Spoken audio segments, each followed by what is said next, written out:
Sir इधर देखिए sir, 1 second sir, आगे देखिए सर पूरे।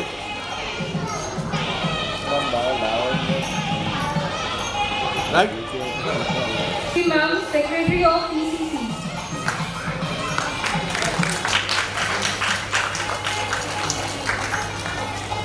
सर क्या छोड़ sir, 1 second right.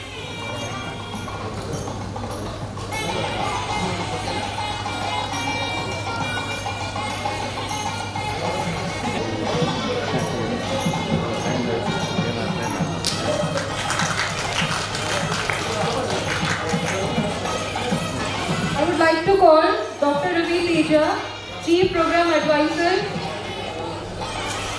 and Rashtrapati Award Grahita. 1 second.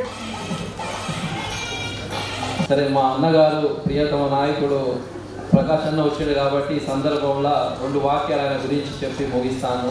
ఈరోజు మనందరికీ తెలిసిందే, బడుగు బలహీన వర్గాల హక్కుల కోసం, బడుగు బలహీన వర్గాల రిజర్వేషన్ల కోసం, నిజంగా సామాజిక న్యాయం సమానత్వం కోసం ఆయన ఒక దశాబ్దాలుగా పోరాటం చేస్తున్న విషయం మనందరికీ తెలిసిందే. నిజంగా బీసీల తరఫున ఎవరన్నా ఉన్నారా అన్న అంటే నేనున్నానంటూ మన ప్రకాష్ అన్న ఎప్పటికీ అండగా ఉంటాడు. ప్రోగ్రాం చెప్తే చాలు, ఎవరున్నా లేకున్నా వెంటనే వచ్చి ఆయన బ్లెస్సింగ్స్ ఇవ్వడం, నిజంగా ఒకసారి చప్పట్లతో ఆయనకు ఒకసారి స్వాగతం పలకాల్సిన సందర్భం ఉన్నదని తెలియజేస్తున్నాను. సరే, ఆల్రెడీ స్పీచ్ ఇచ్చిన, మళ్ళీ ఒక్కసారి యువతకు సందేశం ఇవ్వాల్సిన సందర్భం ఉంది. ఒకసారి నేను స్వామి వివేకానంద నుంచి శ్రీకాంతాచారి దాకా మనం అందరం నెమరు వేసుకున్న విషయం మనందరికీ తెలిసిందే. యువత అనగానే ఆనాడు మళ్ళీ ఒకసారి అమెరికాలో చికాగోలో youth is the power of the nation అన్న పదాన్ని గుర్తు చేసుకోవాలి. యువత అంటేనే దేశానికి వెన్నుముక, యువత అంటేనే దేశంలో సింహభాగం, యువత అంటేనే దేశ నిర్మాణంలో కీలక పాత్ర. అందుకే అందరూ కలిసి కట్టుగా ఉండండి, దేశ నిర్మాణంలో కీలక పాత్ర పోషించండి. యువత మొత్తం కలిసి కట్టుగా ఐక్యంగా ఉంటే అద్భుతాలు క్రియేట్ చేయవచ్చు. మరొక ప్రపంచాన్ని క్రియేట్ చేసే శక్తి, నైపుణ్యము అది యువతలోనే కలిగి ఉందని తెలుస్తున్నాను. చంద్రయాన్ 3 కూడా ఆ రోజు దాంట్లో ఉన్న శాస్త్రవేత్తలు కావచ్చు, ఇంజనీర్లు కావచ్చు, అందరూ 30 సంవత్సరాల లోపు ఉన్నవారు అంటే ఎంత గొప్పగా ఒక్కసారి ప్రపంచానికే ఆదర్శంగా నిలిచిన చారిత్రక ఘట్టం అది అని తెలియజేస్తున్నాను. అంతేకాదు ఆనాడు తెలంగాణ పోరాటంలో ఎంతో ప్రాణత్యాగాలు చేసిన వారు మనందరికీ తెలిసిందే. ఈరోజు తెలంగాణ ఉద్యమాలు పుట్టింది ఎక్కడ అంటే మన ఉస్మానియా యూనివర్సిటీ గేట్ల ముందరే పుట్టిందని, అంతేకాకుండా మొట్టమొదట ప్రాణం త్యాగం చేసిన వీరుడు బీసీ బిడ్డ ఎవరన్నా ఉన్నారా అంటే అది శ్రీకాంతాచారికి ఒక్కసారి చప్పట్లతో ఆయన గుర్తు చేస్తా ఉన్నాను. అంతేకాదు ఆనాడు స్వాతంత్ర పోరాటంలో ఎంతో మంది ప్రాణాలు త్యాగం చేసిన విషయం మనందరికీ, ఎంతో మంది మహనీయులు ఉన్నప్పటికీ భగత్ సింగ్ను ఆయన మీసం వెలేసింది గుర్తు చేసుకోవాల్సిన సందర్భం ఉందని తెలియజేస్తున్నాను. ప్రాణ త్యాగం చేసినమే కాకు ఇంకిలాబ్ జిందాబాద్ అంటూ ప్రపంచాన్ని యువత పవర్ ఏంటో ప్రపంచమంతా చర్చించే విధంగా ఆయన సందేశాన్ని పంపించడం అంటే మామూలు విషయం కాదు. నేను అందుకే అంటున్నాను, యువత మేలుకో, దేశాన్ని ఏలుకో అని తెలియజేస్తున్నా. నేటి యువత రేపటి పౌరులు. అందుకే యువత కలిసికట్టుగా ఉంటే ఈ ప్రపంచంలో ఏదైనా సాధించగలమని తెలియజేస్తా ఉన్నాను. ఓ కవి అన్నాడు, వీలైతే పరిగెత్తు, లేకుంటే నడుస్తూ వెళ్ళు, ఇంకా లేకుంటే పాక్కుంటే వెళ్ళు, కానీ మీరు ఎంచుకున్న గమ్యం సాధించే వరకు, మీ లక్ష్యం చేరుకునే వరకు మాత్రం ఆగకుండా పరిగెత్తండి అని తెలియజేస్తున్నాను.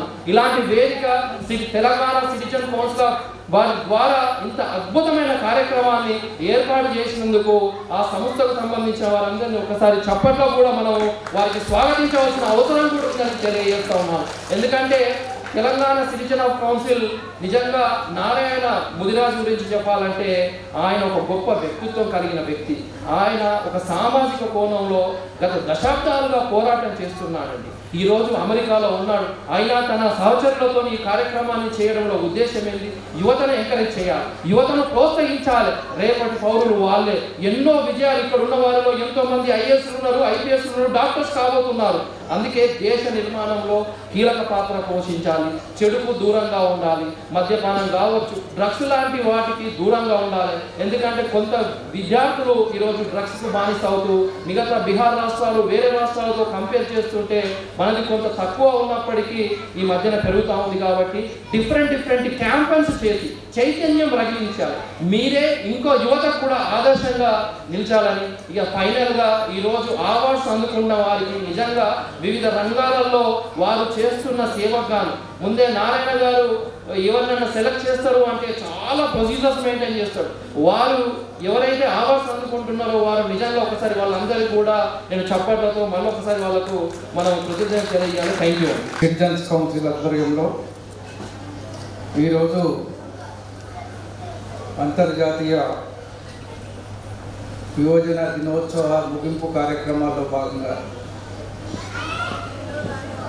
Youth global icon youth awards మరియు జాతీయ సమైక్యత అవార్డ్స్ని అందజేయడానికి నిర్ణయించి ఈ కార్యక్రమాన్ని నిర్వహిస్తున్న సందర్భంగా ఏర్పాటు చేసిన ఈ సమావేశానికి సభాధ్యక్షుడు డాక్టర్ రవితేజ గారు, రాష్ట్రపతి అవార్డు గ్రహీత అధ్యాపకుడు, పెద్దలు గౌరవనీయులు విద్యారత్న లయన్ డాక్టర్ కోమటిరెడ్డి గోపాల్ రెడ్డి గారు, బీసీ ఉద్యమ నిర్మాత డాక్టర్ దండు కుమారస్వామి గారు, డాక్టర్ ఇట్టా ఉదయశ్రీ గారు, వేణుగోపాల్ గారు, సూర్య గారు, సుమన్ గారు, వారు గవర్నమెంట్ న్యాయవాదిగా హైకోర్టులో ప్రాక్టీస్ చేస్తున్నారు. ఈ కార్యక్రమంలో లేకపోయినా విదేశాల్లో ఉన్న తెలంగాణ సిటిజన్ కౌన్సిల్ కార్యక్రమాన్ని ఆపకుండా నిరంతరం నిర్వహించడానికి తపన పడుతున్న సోదరుడు రాజనారాయణ గారు. ఆయన ఎక్కడున్నా ఒక కార్యక్రమం ఉంటుంది, ఆ కార్యక్రమం తగిన ఏర్పాట్లు ఉంటాయి, దానికి తగ్గట్టు పనితీరు కూడా ఉంటుంది. నేను అనేక మందికి చెప్తాను, రాజనారాయణ చూసి నేర్చుకోవాలి. ఆయన మీద రాజనారాయణ పనిచేసే పద్ధతి ఒక మెటిక్యులస్గా ఒక కార్యక్రమం వచ్చినప్పుడు దానికి సిస్టమేటిక్గా ఆ రంగాల్లో పనిచేసే వాళ్ళని గౌరవించే విధంగా, అది సమాజానికి కొంచెం ప్రేరణ ఇచ్చే విధంగా వారు కార్యక్రమాలు చేస్తుంటారు. అందుకే ఇటువంటి వ్యవస్థలు సమాజంలో చాలా కాలం నిలబడతాయి.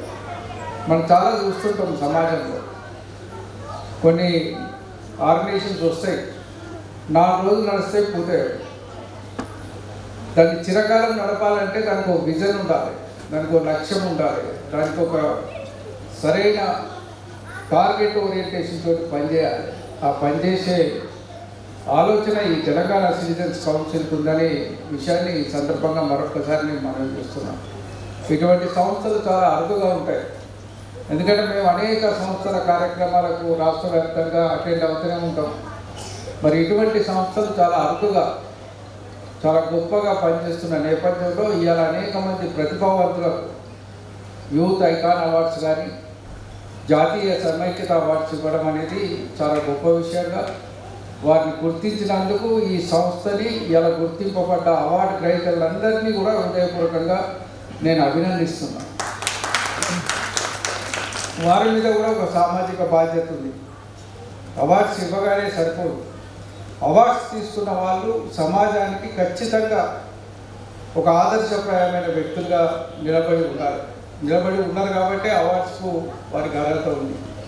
వారు చేస్తున్న వ్యవస్థల్లో యువకులుగా ఉన్నవాళ్ళు వారు చేస్తున్న పనిలో నిష్ణానితులుగా మిగతా వారికి ఆదర్శప్రాయంగా కొంత కార్యక్రమాలు చేస్తున్నారు కాబట్టి వారికి యూత్ అవార్డ్స్, అదేవిధంగా జాతీయ సమైక్యత అవార్డ్స్ పొందుతున్న పెద్దలు కూడా వారందరూ కూడా వారి వారి రంగాల్లో కొంచెం ఆదర్శప్రాయమైన జీవితంతో వారి వృత్తికి కట్టుబడి పనిచేస్తున్న నేపథ్యంలో మరి వారికి కూడా గుర్తించి అలా అవార్డులు ఇవ్వడం జరిగింది.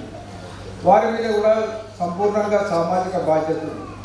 ఇవాళ మనం చుట్టూన్న సమాజాన్ని చూస్తున్నాం. ఇప్పటిదాకా మిత్రులు చాలామంది చెప్పినారు, ఇలా ఒక పాట చాలని, ఒక మెసేజ్ ఇవ్వాలని, ఒక సాంగ్ చాలు. పెద్దలు మరి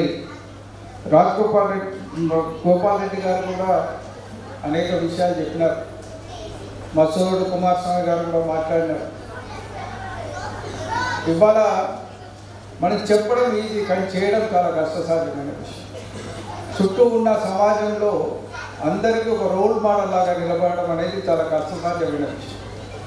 దాన్ని ఇవాళ నిర్వర్తిస్తూ ముందుకు వెళ్తున్న వాళ్ళు ఈ సమాజానికి ఒక ప్రేరణగా, మిగతా వాళ్ళకు ఒక దిక్సూచిగా నిలబడాల్సిన అవసరం ఉంది, బాధ్యత ఉంది. ఆ దిశగా మీరు పనిచేస్తే ఇవాళ ఈ అవార్డ్స్ యొక్క కార్యక్రమం దిగ్విజయమైనట్టే, విజయవంతమైనట్టే అని ఈ సందర్భంగా నేను గమనిస్తున్నాను.